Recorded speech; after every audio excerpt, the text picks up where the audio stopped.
If you're having a hard time telling the difference between both of these devices, we could not agree more.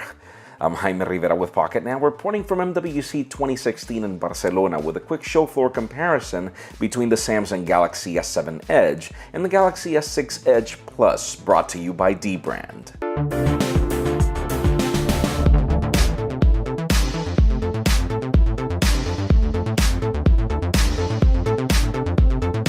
If you just spent top dollar buying the Galaxy S6 Edge Plus this past holiday season, we don't blame you for being upset.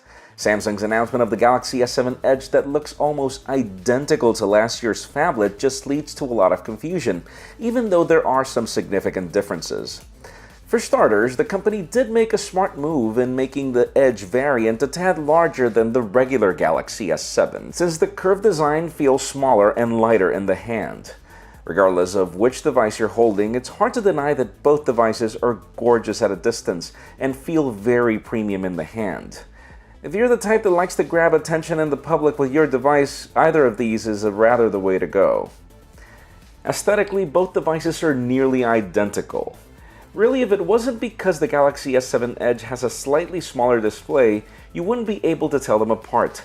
From the metallic trim to the glass front and back, to even the placement of the buttons, these devices are pretty much almost the same thing, save for the few microscopic differences that you really have to nitpick to find.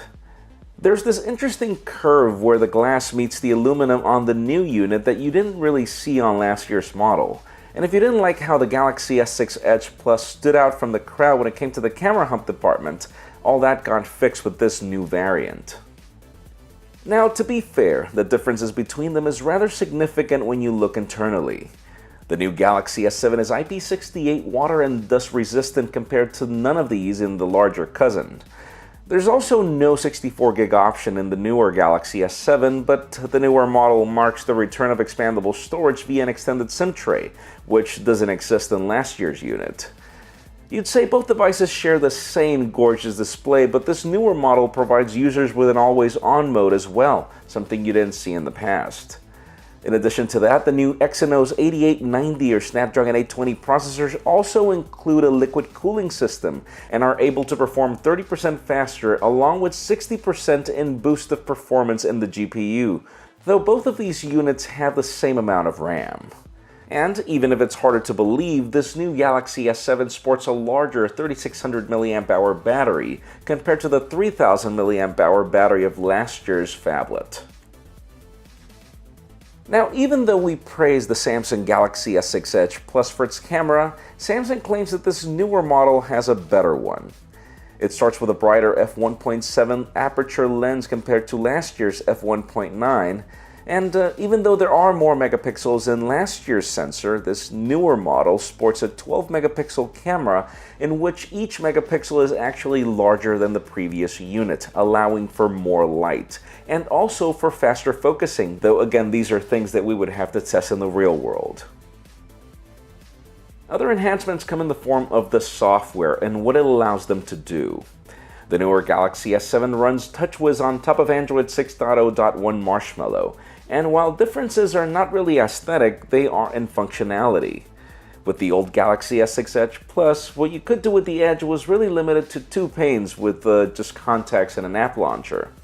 With the new Galaxy S7 Edge, the new Edge returns to some of the old elements of the Galaxy Note Edge from 2 years ago, with third-party Edge features, enhancements for contactless, quick actions, and much more. It's designed to augment your experience with the phone, and it does so rather well, even if you could say that the software on this show floor unit is still not final. Overall, even though the Galaxy S7 Edge is a far superior device in specs and paper, it's not like if the old Galaxy S6 Edge Plus wasn't still a great phone already. It would be hard to call any of these a winner, but our full review and comparisons coming in the next few weeks will tell us a lot more. Pocket Now's MWC 2016 coverage is made possible by Dbrand, manufacturer of precision-cut vinyl skins for smartphones, tablets, laptops, gaming consoles, and more. If you're looking to customize the appearance of your device and add a bit of protection and grip, check out dbrand.com/MWC or visit the link in the description below. We've got more coverage coming, folks, so make sure you follow us on social media and hit that subscribe button down below for more videos like this one. You can follow me on Twitter at Jaime_Rivera or on Instagram at Jaime Rivera, and you can now also catch these videos on Vessel at vessel.com/pocketnow. Please give this video a thumbs up if you like what you saw. I am Jaime Rivera. Thank you very much for watching. We've got more coverage coming soon.